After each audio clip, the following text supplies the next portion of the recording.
Let me paint you a picture. It's 11:47 p.m. on a Tuesday. I'm standing on my bathroom sink in socks, which, yes, I already know was a terrible idea. Holding a wrench I definitely don't know how to use, and there is water dripping from my ceiling like the apartment itself is crying. Which, honestly, same. It had been exactly 43 days since the end of a 4-year relationship, and I was learning, in real time, that I had absolutely no idea how to exist alone in a space that kept falling apart. Her name was Claire. We don't need to linger there, not yet anyway. But what you need to understand is that for 4 years, Claire handled everything that required a tool, a manual, or any interaction with the building's maintenance line. I handled the cooking, the social calendar, and the emotional labor of keeping us connected. It was a system, an imperfect, ultimately unsustainable system, but a system nonetheless. And when she left, she took the system with her and left me with a wrench I couldn't identify and a pipe that was very much not okay. I had found the leak 3 hours earlier.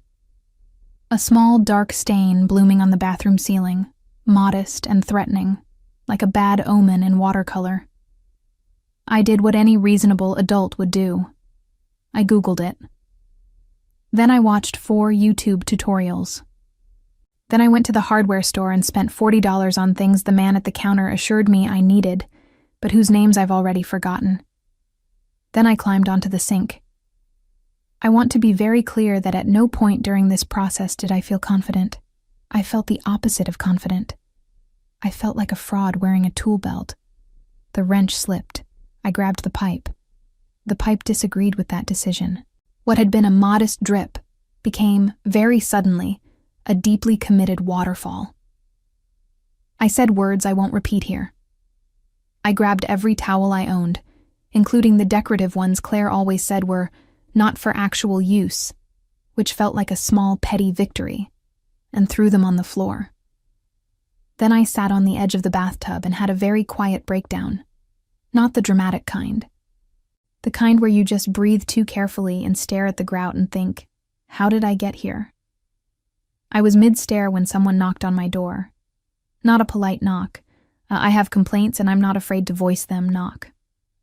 I opened it to find my neighbor Donna, 62, silver braid down her back, wearing a bathrobe that had probably seen better decades, standing in the hallway with her arms crossed and an expression that could strip paint. She told me, with the calm precision of someone who had been planning this speech for at least 10 minutes, that my bathroom was now her bathroom ceiling and that she could hear the water, and that this was unacceptable at nearly midnight on a weeknight. I apologized, profusely. Donna's expression did not soften, but she did step inside, which I hadn't invited her to do, and survey the damage with the air of someone assessing a crime scene. She shook her head twice. She clicked her tongue once. Then she told me she knew someone, a woman who did this kind of thing, her words, and who was reliable, reasonably priced, and, Donna added with a firmness I didn't fully understand at the time, not someone who will take advantage of a person in a vulnerable moment. I nodded. I would have agreed to anything. She wrote a name and number on the back of a takeout menu she found on my counter without asking, handed it to me like a prescription, and left. I looked at the name. Remy Torres, Handywoman, licensed and insured. Below it, a phone number written in Donna's looping, decisive handwriting. I set the menu on the kitchen table and went back to deal with the bathroom. It took me another hour, 3 more towels, and a very patient customer service representative from the building's emergency maintenance line to get the water to stop. By the time I got into bed, everything smelled like damp and defeat. I stared at the ceiling. My ceiling, structurally intact, thank God, and thought about how I used to fall asleep next to someone, how the silence used to be full, how it had somehow gotten so much louder since she left. The next morning, I called the number. I was expecting voicemail. I had prepared a very normal, very casual message in my head that in no way revealed the chaos of the previous evening. Remy picked up on the second ring. Her voice was low and unhurried, the kind of voice that suggests the person behind it has never once sent a panicked text at midnight. She asked me to describe the problem. I described the problem. There was a brief pause, and then she said she could come by Thursday. Just like that. Thursday. Like it was easy. Like things could just be scheduled and handled. I said Thursday was great. I hung up and stood in my kitchen for a moment, holding the phone, aware that something had just shifted, though I couldn't have told you what or why. Thursday was 2 days away. I spent those 2 days doing something I hadn't done in months. Cleaning. Not the anxious surface cleaning I'd been doing since the breakup, the kind where you wipe the counter 3 times but never actually move anything. Real cleaning. I moved the couch. I organized the cabinet under the sink. The aftermath of my hardware store shopping spree. A graveyard of good intentions.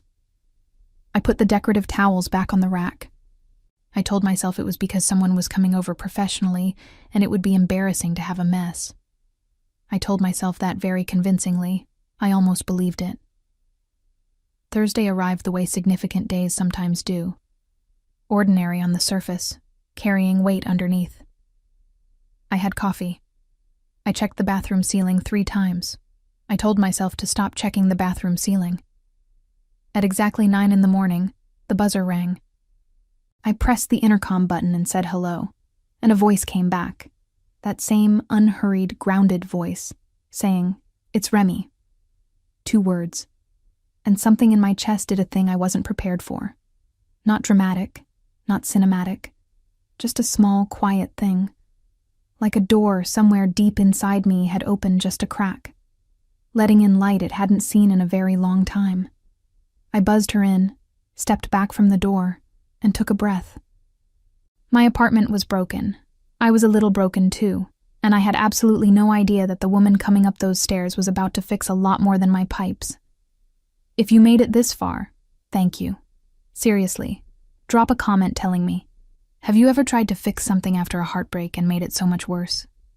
Because I really need to know I'm not the only one who climbed on a sink in socks at midnight. Subscribe so you don't miss Chapter 2, because Remy shows up, and trust me, she is not what I expected.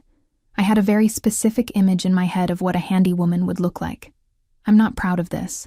I'm aware that expectations built entirely from television and zero real-world experience are not reliable. But I had pictured someone older, sturdier. Maybe with a no-nonsense ponytail and the general energy of a person who has seen everything and is impressed by none of it.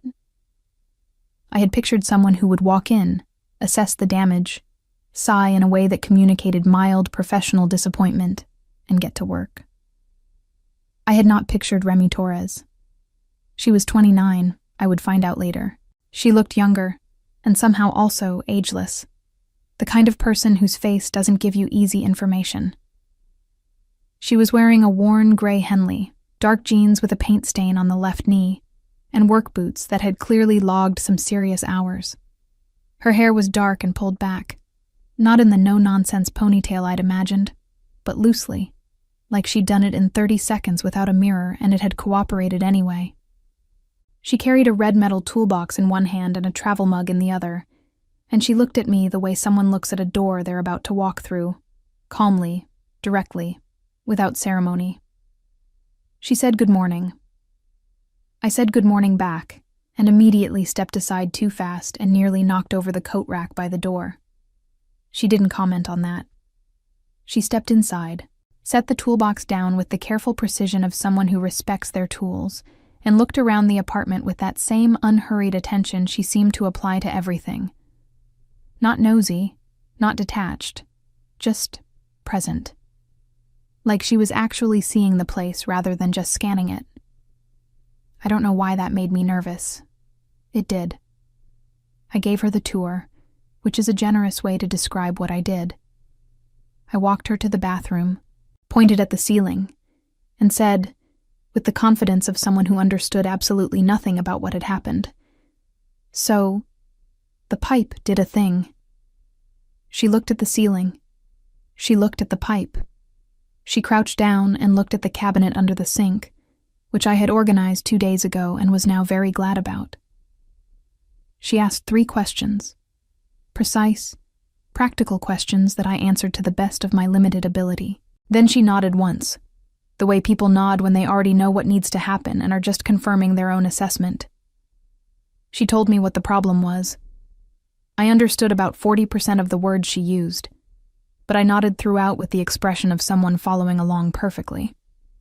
Then she told me what fixing it would cost, and I did the mental math fast enough to know it was more than I had budgeted for in a month, where I was also paying rent alone for the first time in 4 years. I must have made a face, because she paused and looked at me, not with pity, which I would have hated, but with the neutral consideration of someone running calculations. She said she could break it into 2 visits, fix the urgent issue today, come back in 2 weeks for the rest. It would spread the cost. I said that worked. She nodded again and got to work. I had planned to go to the living room and give her space. That was the professional thing to do. Instead, I leaned against the bathroom doorframe for a while, watching her work, because there is something genuinely arresting about watching someone do something they are completely, effortlessly competent at. She moved without hesitation. She didn't second-guess herself or consult anything or mutter under her breath. She just knew what to do and did it. I found this fascinating in the way that you find fascinating the things you most lack. I hadn't known what to do about anything in 43 days. We didn't talk much during that first visit. She wasn't unfriendly. She answered when I said something, smiled once when I made a self-deprecating comment about my hardware store purchases. A real smile, quick and a little crooked. But she didn't fill silence the way I do, which is compulsively and with whatever comes to mind first. She seemed comfortable and quiet. I was not, but I was learning to respect it. At one point she asked if I'd lived here long. I said 3 years. She said it was a good building, solid bones. I looked around at the apartment I'd shared with Claire and thought about how strange it is that a place can have good bones and still feel like it's falling apart. She finished the first repair in under 2 hours. She walked me through what she'd done, not condescendingly, but thoroughly, the way a person explains something when they actually want you to understand it. Then she wrote up a simple invoice, paper, handwritten, which I found unexpectedly charming in an era where everything is an app. She said she'd text me before coming back in 2 weeks for the rest. I said great.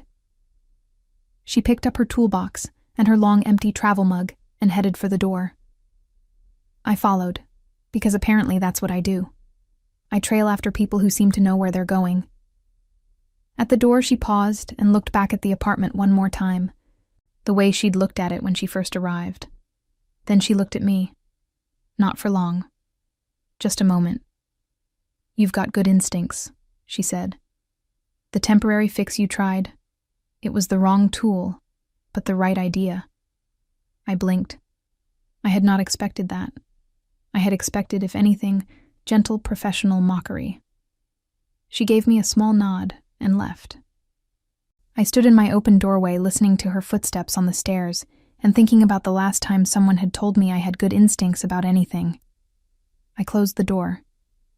I stood in the hallway of my apartment, quieter now, and smelling faintly of something metallic and clean.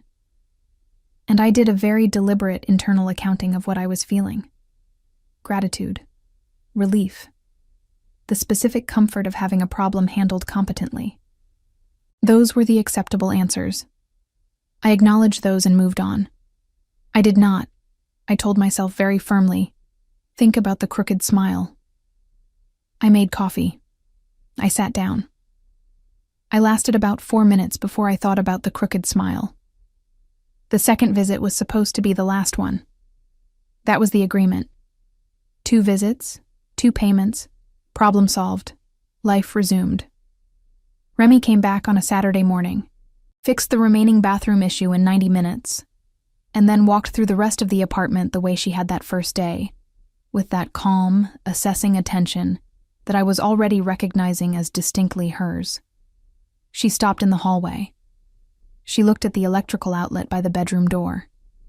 She didn't say anything for a moment. Then she said very evenly, This outlet is a fire hazard. I looked at the outlet. It looked like an outlet to me.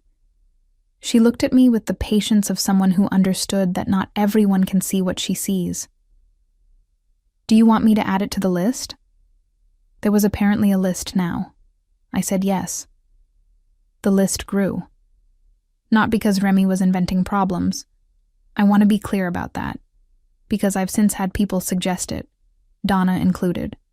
With a knowing smile, I chose to ignore. The apartment was genuinely, enthusiastically falling apart. After the outlet came a kitchen faucet that had developed an opinion about water pressure. After the faucet came a section of baseboard heating that had stopped heating. After the heating came a bathroom exhaust fan that sounded, Remy said with her first unprompted joke, like it was running a marathon it never signed up for. I laughed longer than the joke probably warranted. She looked pleased in the understated way she looked pleased about things, a slight softening around the eyes, nothing dramatic. I was already learning to read her in small increments. By the fourth visit, I had stopped pretending I wasn't looking forward to it. This felt like an important admission to make to myself, even if I made it quietly and then immediately changed the subject in my own head. The apartment had become a different place on the mornings Remy was coming.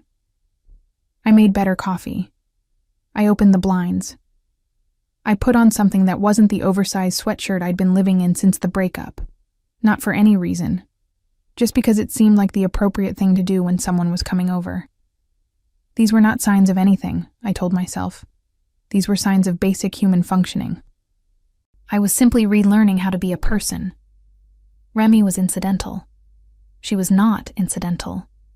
She was the opposite of incidental. But I wasn't ready to use that word yet, so I didn't. What I did instead was talk to her, more each time. The conversations had evolved from purely logistical, what's broken, what does it cost, when can you come back, to something harder to categorize. She asked questions that were simple on the surface, and somehow not simple at all. What did I do for work? Whether I liked this neighborhood or just lived in it. What I thought about when I couldn't sleep. That last one surprised me. I told her I thought about things I should have said differently. She nodded slowly, like that was an answer she understood from the inside. I didn't ask her to elaborate. Some things you recognize without needing them explained. It was during the 5th visit that I found out about Salinas. She mentioned it sideways, the way she mentioned most personal things, attached to something else, not as the main point. She was fixing the baseboard heating, and I was sitting on the hallway floor with my back against the wall, which had somehow become my default position during her visits, and she said something about how winters here were nothing compared to where she grew up. I asked where that was. She said a small town outside Salinas, California. She said it the way people say the name of a place they've made peace with not going back to. I asked if she missed it. She thought about it for longer than most people would. Then she said she missed the smell of it. Dry grass and ocean at the same time. Which sounds like it shouldn't work, but does. She didn't say she missed the people. I noticed that. She had built everything herself, I was learning. The business, the client list, the reputation that had made Donna trust her enough to pass her number to a neighbor in crisis. She'd come to Portland 4 years ago with a truck, a toolbox, and what she described without drama as not a lot else.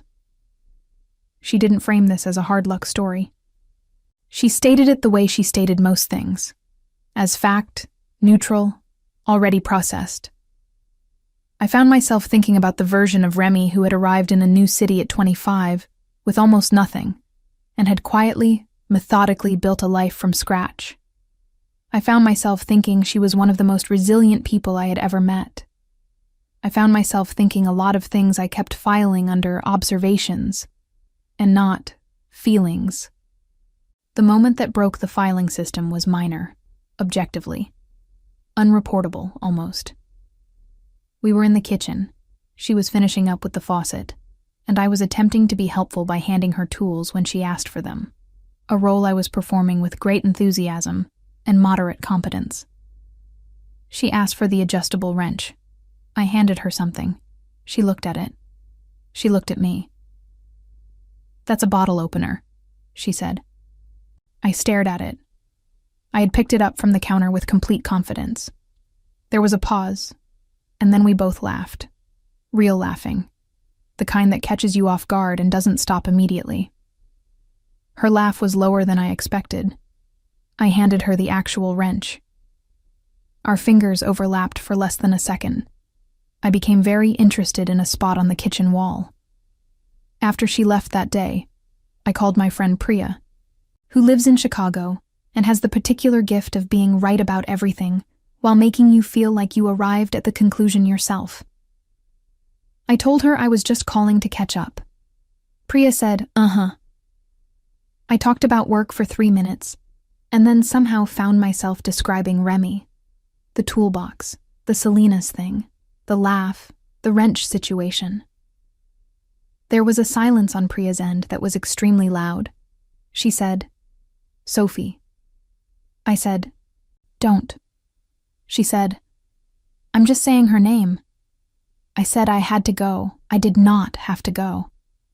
I lay on the couch after I hung up and stared at the ceiling, repaired, solid, no longer threatening to rain on me, and had an honest conversation with myself. The kind you have when you've been avoiding something long enough that it starts taking up more energy to avoid than to face. I liked Remy, not professionally, not just as a person in the abstract. I liked the way she moved through space, and the way she thought before she spoke, and the way she'd told me my instincts were good when she had no reason to say it, except that she meant it. I liked the crooked smile, and the low laugh, and the fact that she called the exhaust fan dramatic, like it had feelings.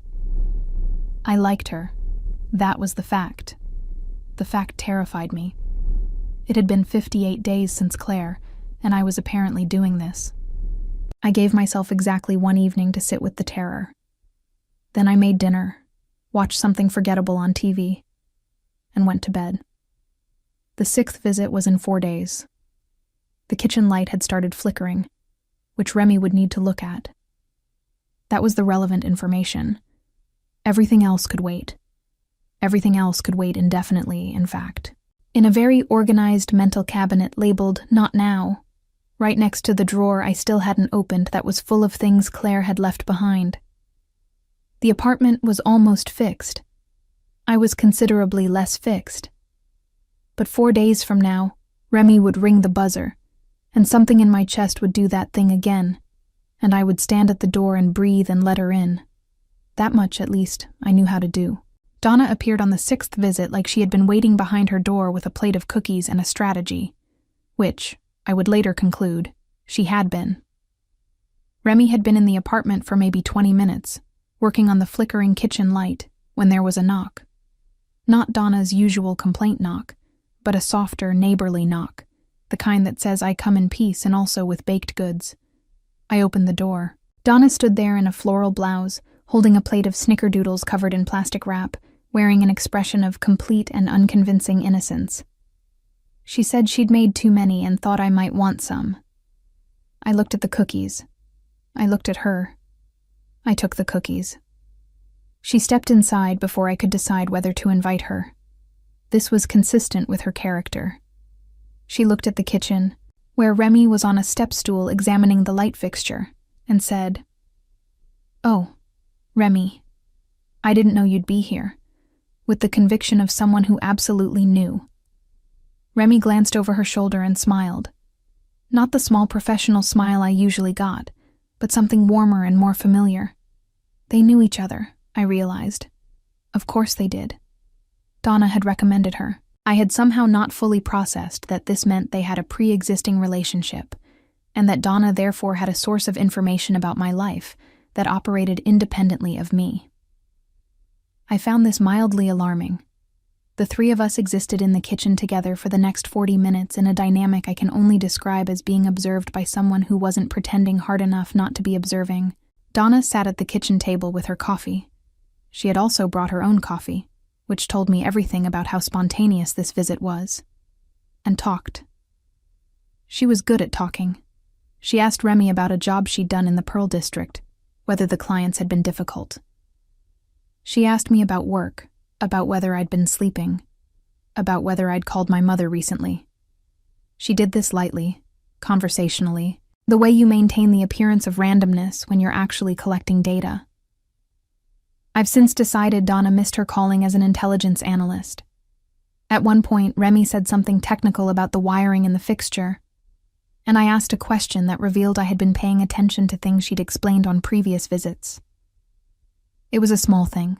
Remy looked at me with a brief expression I couldn't fully read, something between surprised and pleased, and answered the question directly, like I was someone worth answering carefully. I looked back at my coffee. When I glanced up, Donna was watching me with the stillness of a person trying very hard not to smile. I gave her a look. She gave me cookies.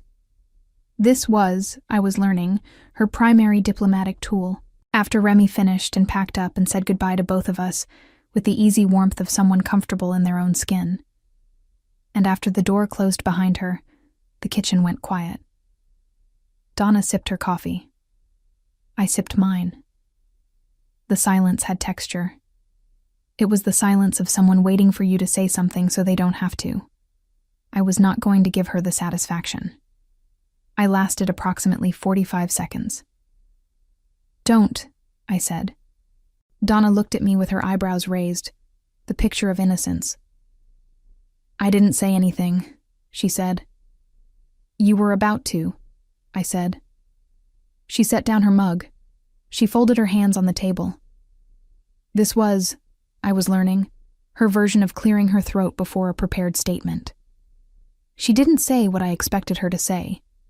I expected teasing, something light, something I could deflect with humor. Instead, she said, quietly and without any performance, "You smile differently when she's here, Sophie." Just that. 8 words, delivered without drama. I opened my mouth to say something dismissive, and found I didn't have anything. The deflection I'd prepared required her to be less sincere than she was being, and Donna, whatever her methods, was being completely sincere. I closed my mouth. I looked at the plate of snickerdoodles. I thought about the flickering light, and how Remy had fixed it in under an hour, and how she'd answered my question like it was worth answering. "I don't know what you're talking about," I said finally. Donna nodded, the way people nod when they're giving you permission to lie for now.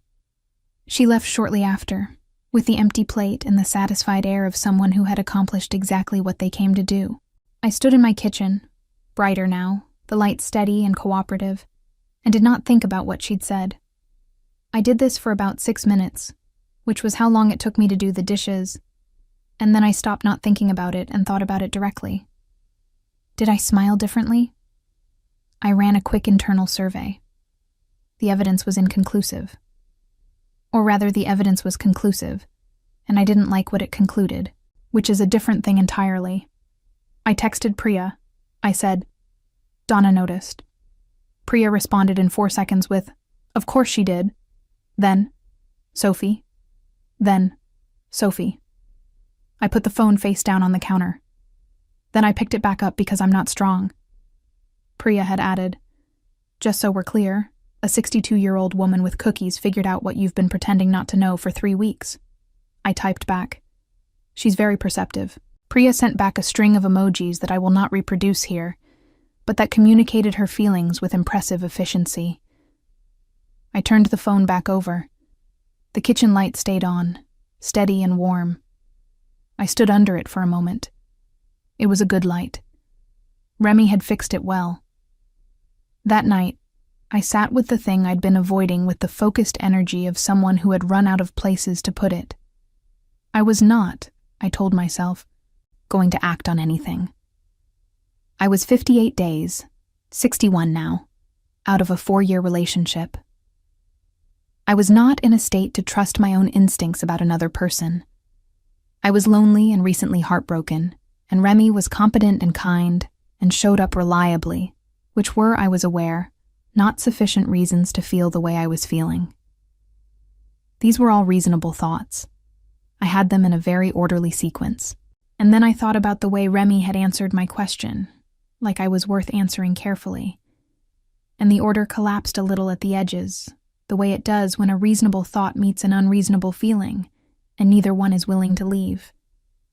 I didn't resolve anything that night. I made tea. I read 40 pages of a novel I've since forgotten. And I went to bed. Before I turned out the light, I looked at the ceiling.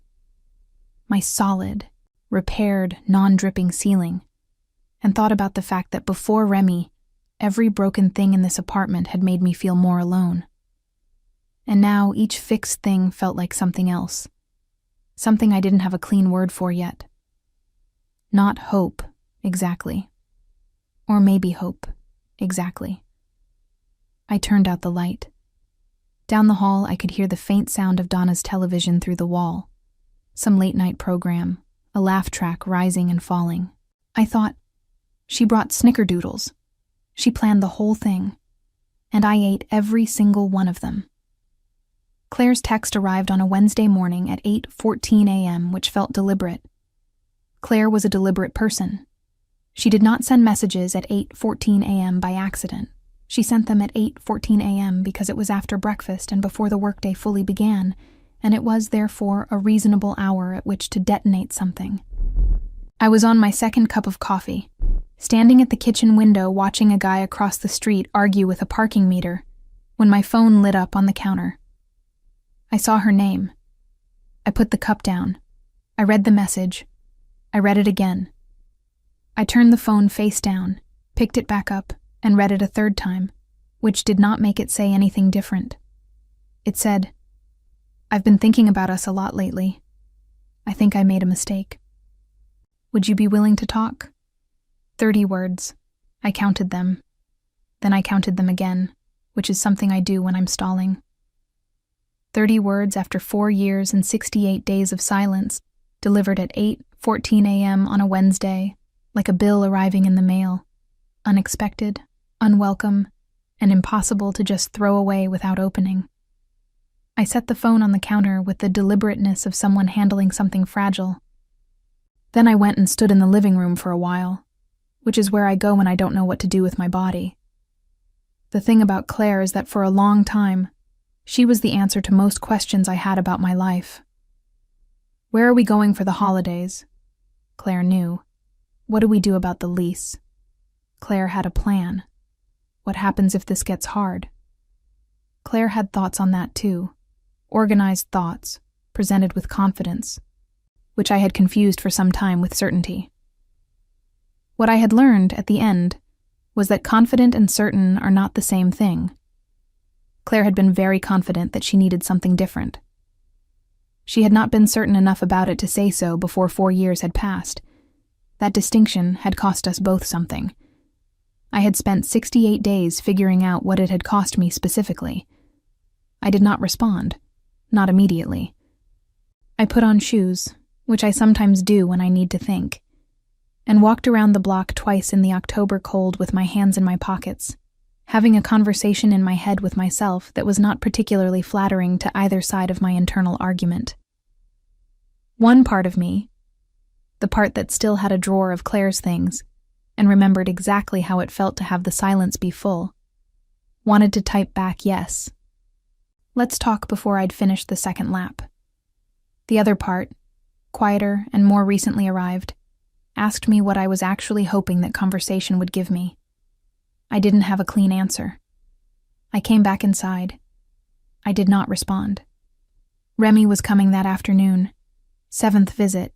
The flickering light in the hallway this time, and something going on with a kitchen cabinet hinge that had been bothering me for weeks. I had texted her about it Monday, and she'd confirmed Thursday, then moved it to Wednesday when a job canceled. I know the details of her schedule the way you know the details of things you're paying more attention to than you're admitting.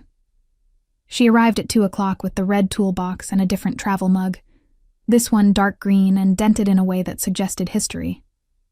She said hello. She looked at me for exactly 1 second longer than usual. "You okay?" she said. Not as small talk, as a real question.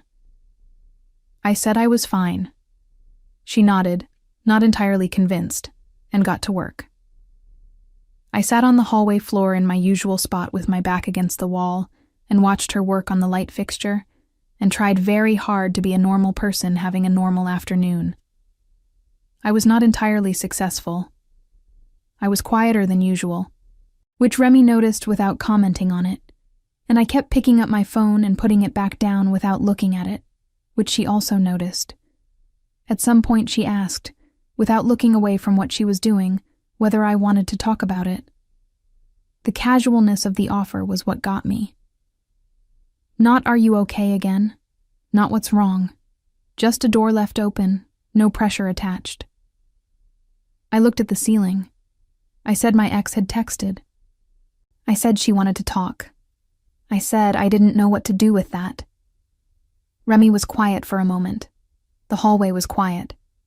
Then she said, "What does she want to talk about?" I said I thought she wanted to try again.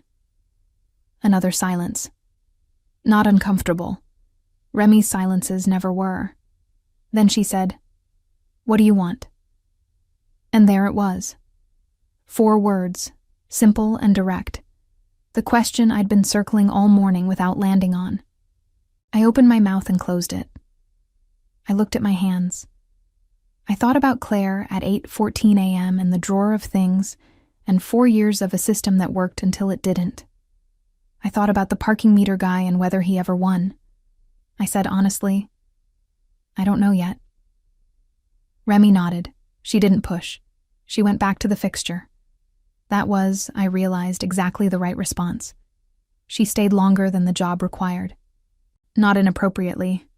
She found the cabinet hinge issue and fixed that too, and then noticed a draft coming from the window seal in the living room and spent 20 minutes on that as well. But when the work was done, she didn't leave immediately. We ended up in the kitchen. I made coffee. She sat at the table. First time she'd actually sat down in my apartment, I realized, rather than crouching by something or standing on a step stool. She wrapped both hands around the mug and looked out the window at the street below. I sat across from her. We talked about nothing urgent. She mentioned a difficult client she'd had that week, someone who kept changing the scope of the job. I mentioned a deadline at work I'd been avoiding. The conversation was easy in the way that conversations are easy when the other person isn't performing anything. At some point, she told me about leaving Salinas.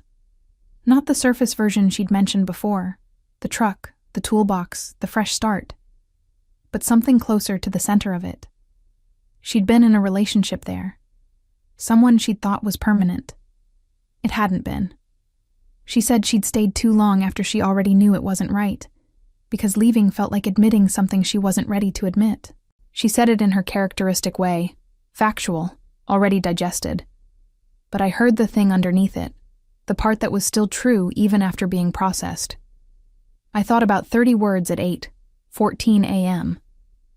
I thought about staying too long in things because leaving felt like a verdict. I didn't say any of that, but I think she knew I was thinking it. She left at 5:30. At the door, she paused in the way she sometimes did, like she was deciding something. Then she said, "For what it's worth, the answer to what do you want doesn't have to come from what you had before." She said it simply, without weight, and then she was gone. I stood at the closed door for a long moment. The hallway light was fixed, steady and even above me. I went to the kitchen, picked up my phone, and looked at Claire's message one more time. 30 words. I put the phone in the drawer, the other drawer, not Claire's drawer, and made dinner. I did not respond that night. I did not respond the night after. I was beginning, slowly and with considerable resistance, to understand what I actually wanted. I just wasn't ready to say it out loud yet. The apartment was almost done. Remy told me this on the 8th visit, standing in the living room with her checklist, an actual paper checklist, because she was that kind of person, running her pen down the items with the quiet satisfaction of someone who finishes what they start. She said there were 2 things left: the window seal in the bedroom and a section of the bathroom tile that had been bothering her since the first visit. a hairline crack she'd been monitoring and had decided now needed to be addressed properly. 2 things. After that, she said, the apartment would be in good shape. She said it neutrally, professionally, the way you deliver information that is objectively good news. I said great. I smiled. The smile took some effort I hope wasn't visible. I had been aware for about a week that the visits were ending. This awareness had settled into my chest with the specific weight of something you can see coming and cannot stop. I had not told anyone this.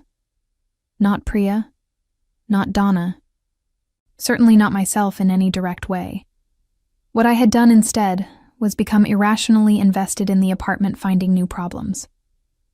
I had examined every outlet, every hinge, every inch of grout with the hopeful attention of someone looking for reasons. The apartment, newly repaired and apparently satisfied with itself, had offered nothing. It had decided, after weeks of dramatic malfunction, to be completely fine. I found this deeply unhelpful and a little personally offensive. Remy started with the windowsill. The bedroom was small, and the work required her to be close to the window, which meant I was either in the doorway or in the room. And being in the room felt more honest than hovering at the threshold like I was afraid of something. I sat on the edge of the bed. My bed, just to be clear. Ordinary and unmade because I'd forgotten she was coming until 20 minutes before, and watched her work the way I'd been watching her work for weeks now. She was in a dark blue Henley this time, sleeves pushed up, and she moved with the same unhurried precision she always did, deliberate and calm. I had memorized this without meaning to. That's what happens when you pay attention to something long enough. It stops being observation and starts being knowledge. We talked while she worked. Easy conversation, the kind we'd gotten good at. Overlapping stories.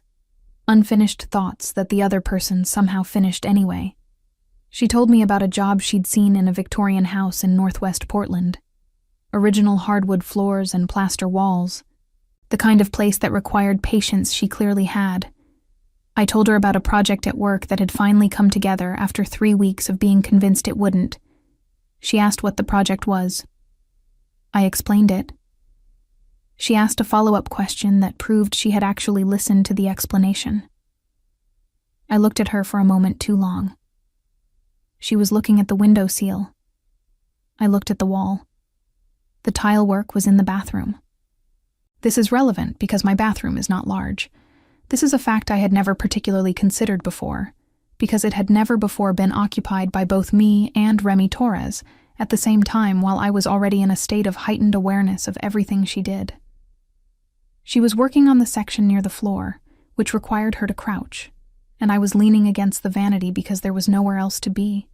And the room was the size of a generous closet, and at some point she stood up to check something on the wall and we were close. Not dramatically close. Just close. The kind of close that happens in small spaces and requires no intention from either party.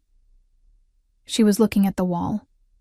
I was looking at approximately the same wall. Then she turned her head slightly to say something about the tile adhesive, and I turned at the same time and we were looking directly at each other from a distance that had no professional justification. The sentence she'd been forming didn't finish. I don't know what my face was doing. Whatever it was, I couldn't stop it. The moment lasted 3 seconds, maybe 4. Long enough to be a moment. Long enough for both of us to know it was a moment. I felt the air in the room change the way air changes before weather. A shift in pressure. A kind of charged stillness. Neither of us moved toward or away. We just stayed in it, for those 3 or 4 seconds, like we were both waiting for the other one to decide what it meant. I looked away first. I'm not proud of this, but I'm not surprised by it either. I looked away and said something. I genuinely cannot tell you what. Something about the tile. Something practical and completely unnecessary. And the moment dissolved. Remy turned back to the wall. Her voice, when she answered, was even. I could not tell from her voice what had just happened for her. This was both reassuring and maddening. I gripped the edge of the vanity and breathed and told myself to be a normal person, a task I was performing with declining success. She finished the tile. She cleaned up. She packed the toolbox with the same careful efficiency she always packed it, each tool returned to its place. I walked her to the door. We did the usual routine. She'd send the final invoice. I'd transfer the payment. Everything settled. Adult, professional, clean. She picked up her jacket from the hook by the door, the olive green one she'd arrived in, and then stopped. Looked at the hook, looked at me. "I'll get the rest next time," she said, meaning the jacket she'd apparently decided to leave, though the next time was also the last time. And I think we both understood that leaving the jacket was a way of saying something neither of us was ready to say directly. I said sure. She left. I stood with my back against the closed door for a long time. The apartment was quiet and fixed, and smelling faintly of tile adhesive and the cedar from her jacket still hanging on my hook. I put my hand on the jacket, just rested it there for a moment. Then I walked to the kitchen and called Priya, who picked up immediately like she'd been waiting, which she probably had been. I said, "Something almost happened." Priya said, "I know." I said, "How do you know?" She said, "Because you called me." I sat down on the kitchen floor, back against the cabinets, and stared at the light fixture Remy had fixed on the 6th visit. Steady. Warm. Dependable. "I don't know what to do," I said. Priya said, gently but without hesitation, "Yes, you do." She was right. I did know. I had known for a while in the quiet way you know things before you're ready to act on them. But knowing and doing are separated by a distance that feels small from the outside and enormous from the inside. And I was still standing on my side of it, looking at the olive green jacket on the hook, and the fixed light overhead, and the apartment that had been broken, and was now, almost entirely, whole. The last visit was in 5 days. 2 things left on the list, but only one of them was about the apartment. Claire showed up on a Friday. Remy was coming on Saturday. I want to be clear that I did not arrange this. The universe did. With the specific cruelty of something that has a sense of narrative and no regard for the person living inside it. Claire texted Thursday evening to ask if she could come by. Not to talk on the phone, not to meet somewhere neutral. To come by.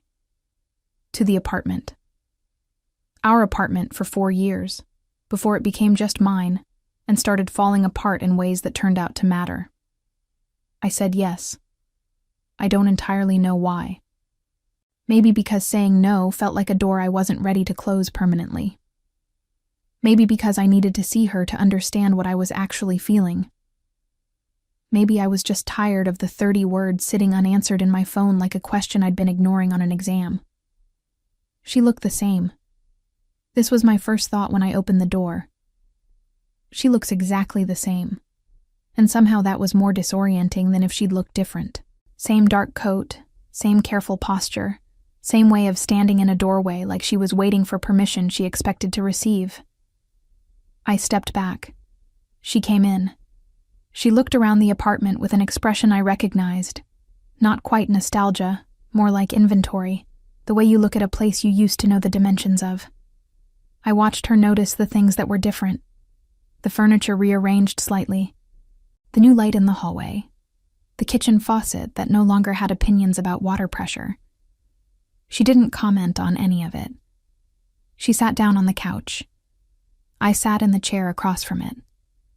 We had, without discussing it, arranged ourselves as people having a conversation rather than people who used to share a bed. I was grateful for that. She said she'd been thinking about what went wrong between us. She said it carefully, the way Claire said most things, organized, considered, building toward a point. She said she thought she'd made the decision to leave from a place of fear rather than clarity, and that she'd been processing that with her therapist, and that what she'd arrived at, after 3 months, was that she had made a mistake. She said this looking at me directly, which was both brave and hard to receive. I listened. I let her finish.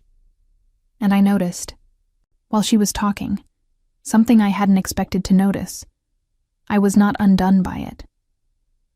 A version of me, 60 or 70 days ago, would have come apart at the seams hearing those words. This version of me sat in the chair and listened, and felt something more complicated than relief. Something that had the texture of understanding without the heat of wanting. I told her I appreciated her saying it. I meant that. Then I told her, as honestly as I could manage, that I didn't think getting back together was the right thing. I watched her face receive this. She was quiet for a moment. Then she asked if there was someone else. The question was fair. I thought about the olive green jacket on the hook by the door, which Claire could not see from where she was sitting. I said not exactly, which was true in the technical sense, and not particularly true in any other sense. Claire nodded slowly. She was not a person who fell apart in front of other people.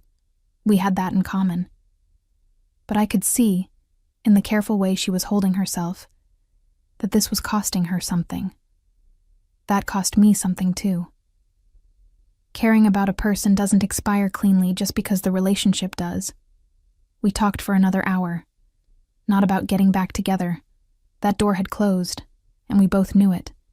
And there's a particular relief in mutual understanding that doesn't require anyone to be the villain. We talked about the 4 years, what had worked and what hadn't. The places where we'd been good for each other, and the places where we'd quietly stopped being honest about what we needed. It was the most direct conversation we'd had in probably a year, which told me something about why it had ended that I hadn't fully seen from inside it. She cried a little, briefly, in the controlled way she cried. I handed her the box of tissues from the side table. She took 2 and recomposed herself in under a minute. I always admired that about her. I also always knew that what I needed was someone who didn't need to recompose quite so fast. She left at 8 o'clock. We hugged at the door. A real hug, long enough to mean something, brief enough to mean goodbye. I watched her walk down the hallway toward the elevator and thought about 4 years, and the system, and the drawer of her things I still hadn't cleared out. When she disappeared around the corner, I closed the door and stood in the entryway and did a complete internal scan, the kind you do when you want an honest read on your own condition. I was sad. Genuinely, cleanly sad. The way you're sad when something is over and you've finally stopped pretending it isn't. But underneath the sad was something else. A steadiness. A sense of standing on ground that was mine. I hadn't felt that in 4 years, maybe longer. I did not sleep well. I lay in bed and looked at the ceiling and let the evening settle through me in layers. Claire's face, the 4 years, the honest conversation, the hug at the door. I let myself feel all of it without trying to organize it or resolve it. Then at some point in the middle of the night I thought about tomorrow, and Remy, and the last 2 items on the paper checklist, and the olive green jacket, and what Priya had said, "Yes, you do." And the sad and the steadiness rearranged themselves into something that resembled a decision. I didn't act on it at 2 in the morning. I was not going to be that person. But I held it, quietly, like something I didn't want to put down. Saturday arrived gray and cold, the kind of November morning that makes Portland look like a painting of itself. I made coffee. I looked at the jacket on the hook. I was ready. At 9, the buzzer rang and I pressed the intercom and said hello, and Remy's voice came back through the speaker. Low, unhurried. "It's Remy." And my chest did the thing it had been doing since the very first time, except this time I didn't file it under observations. I buzzed her in. I heard her footsteps on the stairs. I opened the door before she knocked. She looked at me. Something shifted in her expression. A slight adjustment, careful and attentive, the way she looked at things she was trying to understand. She was carrying the red toolbox in one hand and her olive green jacket in the other. She hadn't left it again. She'd brought it back, which meant last time had been a choice, and today was also a choice. And I was thinking about what that meant when she stepped inside and I stepped back, and the morning came in with her, cold and gray and full of something I was done pretending not to feel. She set the toolbox down. She hung the jacket on the hook. She looked at me again, steadily, without the professional distance she'd maintained so carefully for weeks. "Last one," she said. Her voice was even, but her eyes were asking something. I said, "Let's get started." But we both understood, I think, that I was not talking about the tiles. She finished the last 2 items in an hour and 40 minutes. I know this because I was aware of every minute of it, in the specific way you're aware of time when you know it's running out. She did the bathroom tile first, the hairline crack, sealed and smoothed, and made invisible with the same quiet competence she brought to everything. Then the bedroom window seal, which she'd been right about from the beginning. A draft I'd stopped noticing because I'd gotten used to the cold. She fixed it, and I stood in the bedroom doorway and felt the difference immediately. The air in the room settling, the chill disappearing, the space becoming warmer in a way that was practical, and also, given everything, felt like more than that. Remy ran her hand along the sealed edge, checking her own work. Satisfied. She always looked quietly satisfied when something was done right. We moved through the apartment together one last time, which she framed as a final walkthrough, professional and thorough, checking each repaired thing, making sure everything held. The bathroom ceiling, the electrical outlet, the faucet, the heating, the hallway light, the kitchen cabinet, the window seals, the tile. Every broken thing. Fixed. She moved through the rooms without ceremony, and I followed. And what I felt was something I hadn't anticipated. Pride. Not in her work, though her work was excellent. Pride in the apartment. My apartment. The place I'd been alone in and frightened of and hadn't known how to manage. And that now, after weeks of Remy and her red toolbox and her paper checklist, felt genuinely like mine. Like something I was capable of taking care of. She had fixed the apartment. She had also, without ever saying so directly, fixed something in the way I thought about myself. In the kitchen, she wrote up the final invoice. Paper, handwritten, same as always. I had come to love this about her, the deliberate analog quality of it in a world that wanted everything digitized and instant. She slid it across the table. I looked at it. I looked at her. She was standing on the other side of the table with her hands in her jacket pockets. She'd put the olive green jacket back on, which meant she was almost ready to go, and I was almost out of time, and I had a decision to make. I had made the decision at 2 a.m. on Friday, and I had not unmade it in the daylight hours of Saturday morning, which meant it was still the decision. I took a breath. I paid the invoice on my phone. Then I set the phone down and said her name. She looked up. I had rehearsed something, a careful, articulate thing that acknowledged the professional context and respected the ambiguity of whatever had been building between us and left her room to respond however she needed to respond. I had rehearsed it in the bathroom mirror at 7 that morning while the coffee was brewing. What I actually said was, "I don't want this to be the last time you come here, not for the apartment." I said it looking directly at her, because I had decided that whatever happened next, I was going to be the kind of person who looked directly at things. There was a silence. Not Remy's usual comfortable silence. A different kind. Charged and still. The 3-second kind from the bathroom last week. Except this time neither of us looked away. She said, "Sophie." Just my name. The way she said it. Low and careful. Like she'd been holding it. Told me everything before the next sentence arrived. She said, "I was going to find a reason to come back. I was trying to figure out what it was going to be." I stared at her. "The apartment's fixed," I said. "I know," she said. "I was going to figure something out. I laughed. I couldn't help it. It came out of me in a rush, relief, and disbelief, and something so much lighter than anything I'd felt in months. She smiled, the crooked smile, the one I had been not thinking about since the second visit. We were still standing on opposite sides of the kitchen table, and this suddenly seemed like an absurd amount of furniture to have between two people.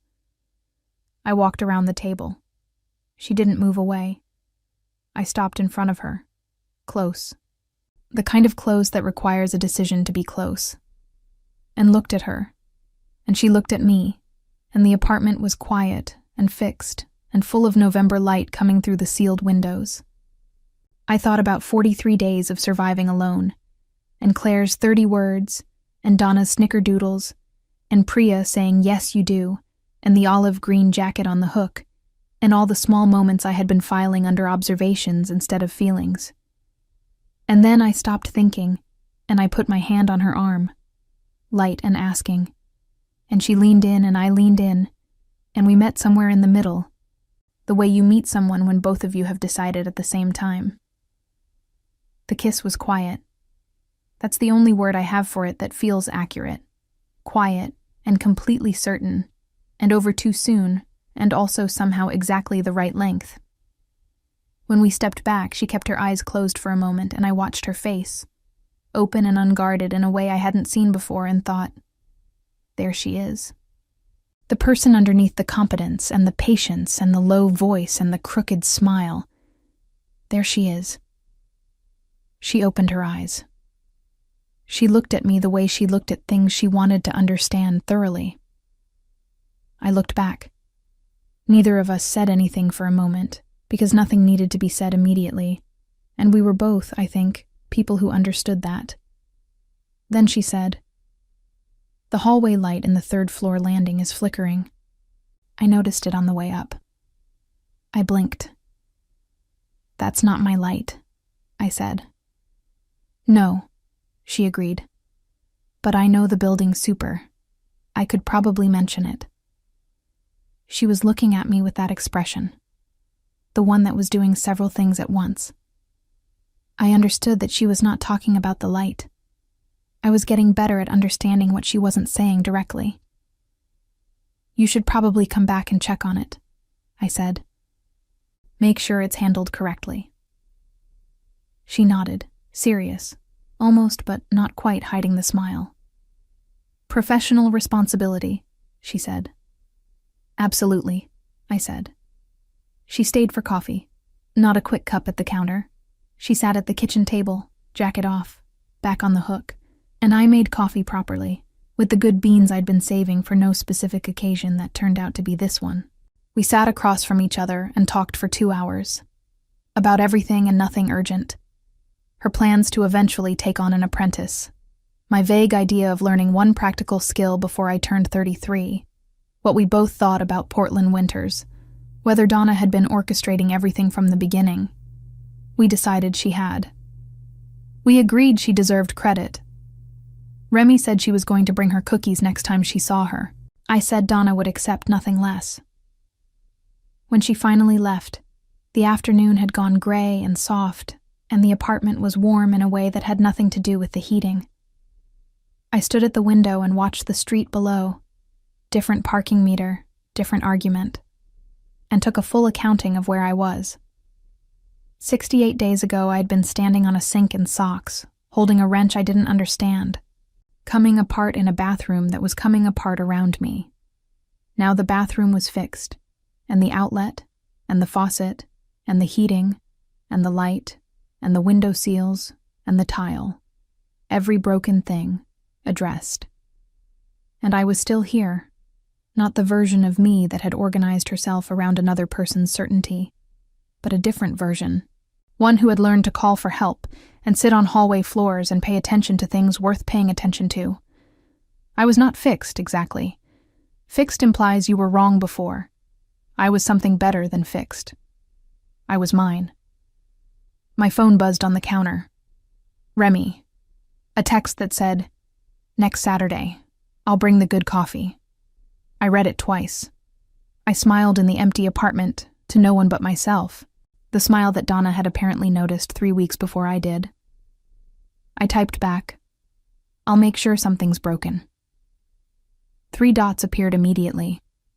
Then, "Don't." I kind of like it when things work. I set the phone down and looked around the apartment, solid and warm and mine, and thought, yeah, me too. 6 months later, Remy's green jacket stopped being a visitor on my hook. It just stayed. I didn't make an announcement about it. Neither did she. It was there one morning, and it was there the next morning, and at some point I reorganized the hooks to give it a permanent spot, slightly to the left of mine, and that was that. That's how most things happened with us, not with declarations or dramatic turning points, but with small, deliberate acts that accumulated into something neither of us had to name out loud to understand. The jacket, the coffee mug she left in my cabinet, the drawer, her drawer, not Claire's drawer, which I had finally emptied in December with Priya on the phone, and a glass of wine, and considerably less difficulty than I'd expected. We told Donna first. Not intentionally. She found out the way Donna found out everything. Which is to say, she knocked on my door one Saturday morning in January with a container of soup she'd made because it was cold, and I lived alone, and Remy opened the door in my sweatshirt because I was in the shower, and Donna looked at her for exactly 1 second and then said, "I'll leave the soup on the counter, sweetheart," and walked directly back to her apartment. She texted me 45 minutes later. The text was a single word. Finally. Remy and I were laughing about it over breakfast when it arrived. We showed it to each other at the same time, each of us having received the same text, which meant Donna had both our numbers and had been waiting for the right moment to use that fact. We sent her flowers the next day. She sent back a text that said the arrangement was a little small, but she appreciated the gesture. Priya flew in from Chicago in March and made me take her to every place I'd mentioned in the months of phone calls: the hardware store, the block I'd walked twice in the October cold, the kitchen where I'd sat on the floor with my back against the cabinets and said I don't know what to do. She stood in that kitchen, looked around, nodded with the satisfaction of someone whose advice had been validated by time, and said, "I like what you've done with it." She meant the apartment. She also meant everything else. Priya has always been efficient with her words. We had dinner, the 3 of us. Priya and Remy talking about Portland versus Chicago, with the competitive civic pride of people who genuinely love where they live. Me watching them from across the table, feeling something so full, it was almost difficult to hold. Priya texted me after she left. "She's the real thing, Sophie. Don't mess it up." I texted back, "Working on it." She sent the emoji with the thumbs up. High praise from Priya. What I hadn't expected, what nobody tells you about falling in love with someone like Remy, is how much you learn about yourself from being with a person who shows up differently than you do. She is still unhurried where I am impulsive. She still thinks before she speaks where I speak to find out what I think. She still sits comfortably in silences that I have to actively resist filling. But here is what I have learned in 6 months. Silence shared with the right person is not empty. It is possibly the fullest thing there is. I have learned to let conversations breathe. I have learned that competence and tenderness are not opposing qualities, that someone can hand you a wrench with precision and care for you with the same hands. I have learned that the version of me who organized herself around someone else's certainty was not wrong to want closeness. She was just looking for it in a form that required her to disappear a little. I don't disappear with Remy. The apartment is still mine. That matters to me in a way I couldn't have articulated a year ago. Remy has a place of her own, 20 minutes away, which she keeps with the spare efficiency of someone who doesn't accumulate things they don't need. We have not moved in together, and we have not had an urgent conversation about when we will, because we are, both of us, people who understand that some things build at their own pace and are stronger for it. What we have is something that exists in both spaces. Her truck in my parking spot on weekends, my reading glasses on her nightstand, the easy geography of 2 lives that have chosen to overlap, without collapsing into each other. It is, I think, the healthiest thing I have ever done. I think it every time I see the green jacket on the hook. In April, she took on an apprentice, a 22-year-old named Jordan, who carries a new toolbox with the slightly self-conscious pride of someone who just bought their first professional tools. Remy is patient with Jordan in the same way she was patient with me in the beginning, answering questions thoroughly, never making the other person feel foolish for not already knowing. I watched her explain something to Jordan once, in the parking lot of a supply store, crouching down to demonstrate something with a part in her hand, and I thought about the first time she'd crouched under my bathroom sink, and I'd stood in the doorway pretending I wasn't watching. I've stopped pretending not to watch. It seems like a waste of good moments. I fixed something by myself last month. The towel bar in the bathroom had come loose from the wall, not dramatically, just enough to wobble. And Remy was in the middle of a big job across town, and I looked at it and thought, I can do this. I watched one YouTube tutorial, bought the correct anchor this time, used the correct tool, and fixed it. It took 25 minutes and one minor moment of doubt, and a vocabulary that remained entirely appropriate. I sent Remy a photo when it was done, the towel bar, straight and solid against the tile. She responded with, "Look at you." 3 words. I put the phone in my pocket and stood in the bathroom and felt the particular satisfaction of having done something myself, for my own home, with my own hands. Then I went and made coffee and waited for her to get back, because doing things yourself and wanting someone to come home to are not, it turns out, contradictions. They are just 2 different kinds of being whole. Some things I know now that I didn't know 14 months ago. A pipe can fail at 11 p.m. on a Tuesday, and it is not a sign that everything is broken. Asking for help is not the same as being incapable. The difference between a person who is certain and a person who is confident is worth learning before you organize your life around someone else's version of it. Silence is not always absence. A crooked smile, noticed once, is not something you unnotice. And sometimes, not always, not by design, but sometimes, the thing you called for help about is the least important thing that gets fixed. Donna's birthday was last week. We brought her flowers, a bigger arrangement this time, and she made us sit down and have coffee and told us, with the authority of someone who has been paying attention to people for 62 years, that we were good for each other. She said it plainly, without performance, the way she'd said everything that had mattered. Remy said thank you and meant it. I said we had her to thank, partly. Donna waved this off in the way she waves off credit she very clearly feels she deserves. When we left her apartment and walked back down the hall, Remy took my hand. Easy and unhurried, like every other thing she did. We walked past my door and stopped, and I unlocked it and we went inside. The apartment was warm. The light in the hallway was steady. Everything held. I turned the key in the lock and thought, for the first time in a long time, that this, exactly this, was what I had been trying to find my way back to. Not a person to fix what was broken. A person to stand beside me while I learned how.